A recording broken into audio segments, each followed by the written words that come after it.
The True Martial World, Bab 20. Judul, Kecurigaan Yi Yun. Dalam 2 hari terakhir, Yi Yun telah mendedikasikan dirinya untuk berlatih. Karena lukanya, kedua tangannya dibalut. Yi Yun sering menyelinap keluar di tengah malam, dan ini tidak luput dari Jiang Xiaoru. "Yun apa yang telah kamu lakukan beberapa hari ini? Juga, ada apa dengan tanganmu?" Sejak Ibu Yi Yun meninggal, Jiang Xiaoru telah mengambil tanggung jawab sebagai Ibu Yi Yun, merawatnya dengan segala cara.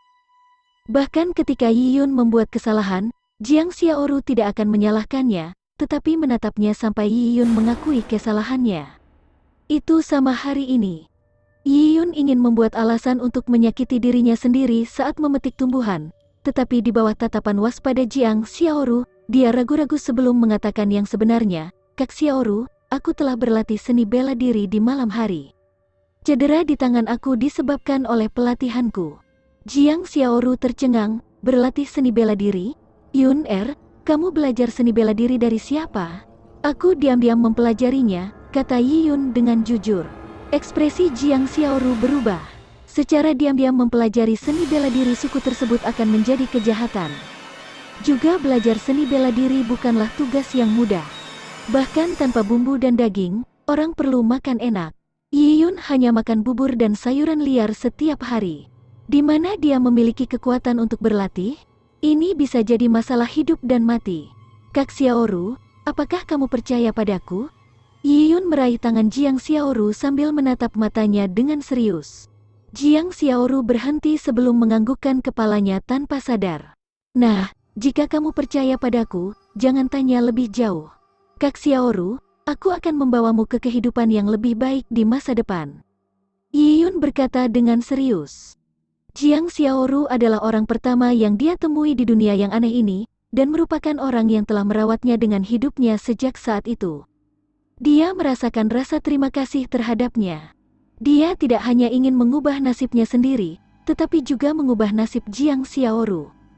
Jiang Xiaoru memandang Yi Yun dengan bingung. Sebuah pikiran muncul di benaknya, adiknya telah tumbuh. Dia bukan lagi anak zaman dulu. Kata-kata yang dia ucapkan tidak untuk diperlakukan seperti ucapan bayi. Dia bekerja keras untuk mencapai tujuannya. Yi Yun perlahan mulai terbiasa dengan makanan biasa yang dimilikinya.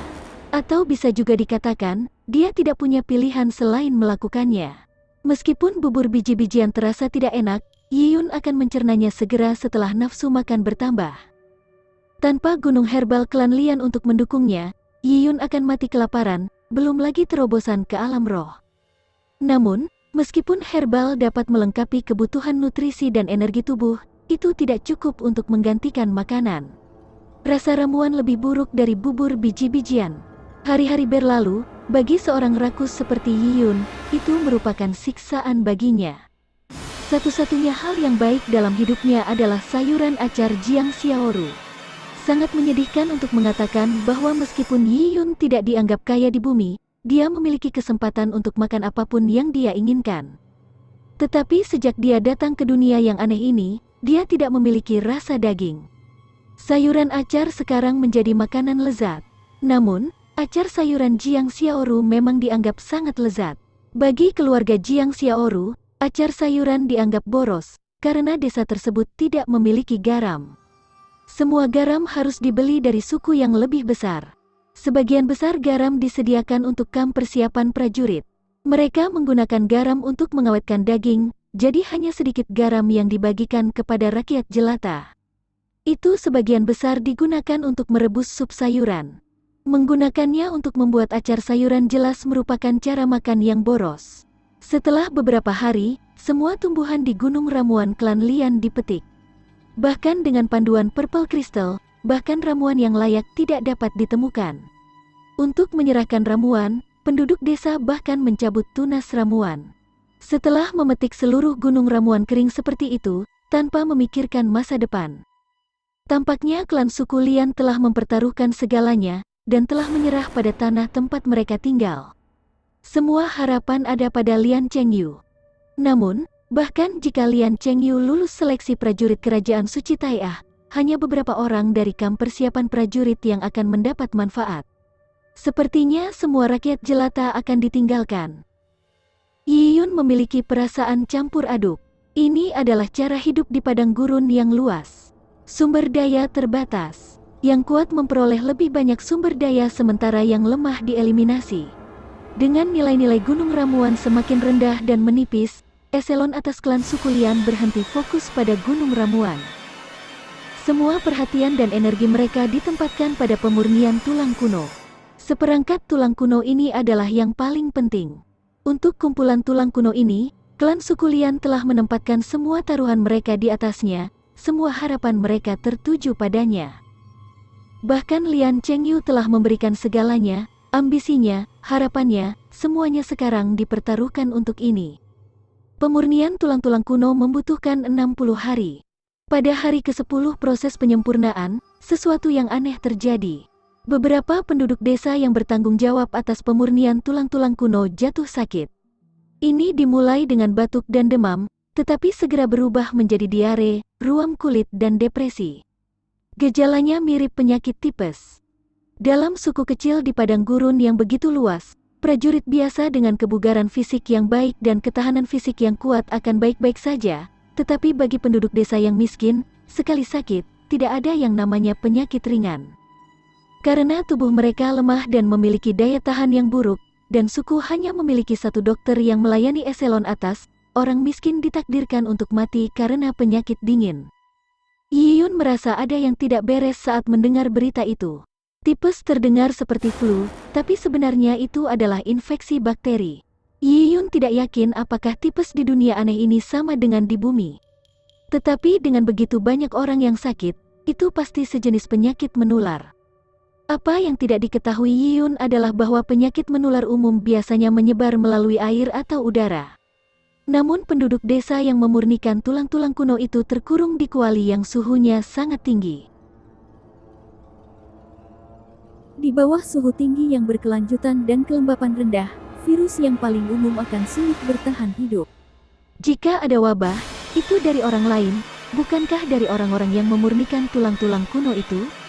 Mungkinkah virus yang menyebar dengan mudah dalam kondisi kering?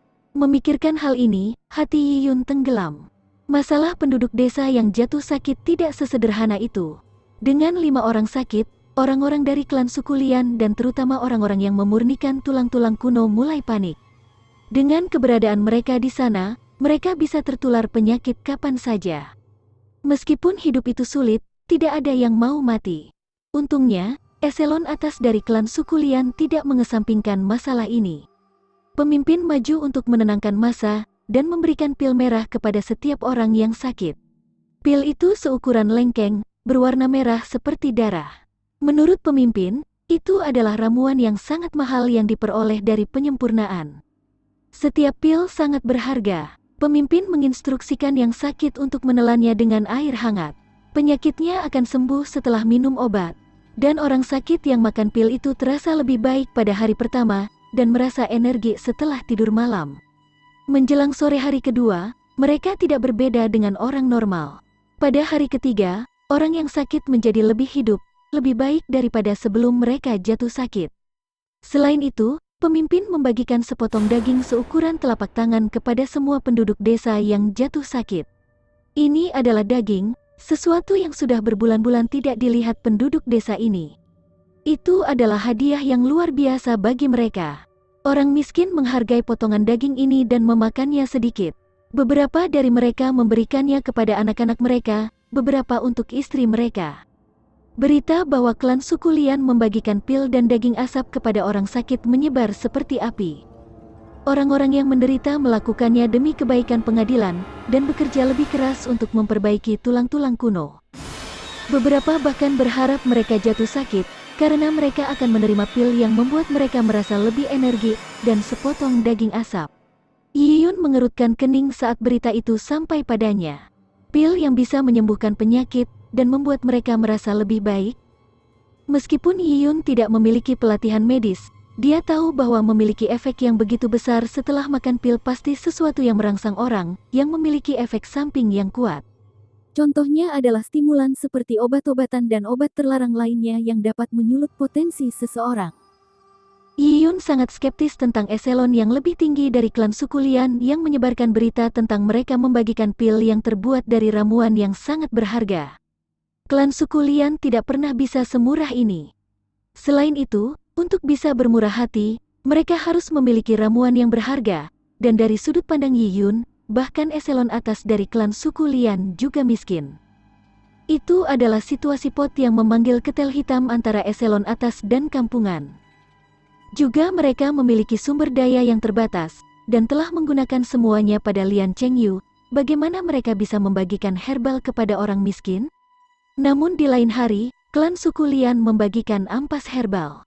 Ampas herbal ini adalah sisa-sisa dari apa yang telah selesai digunakan Lian Chengyu. Itu untuk mereka yang telah memperbaiki tulang-tulang kuno dengan tujuan untuk memperkuat tubuh mereka. Mereka yang menerima ampas herbal sangat berterima kasih.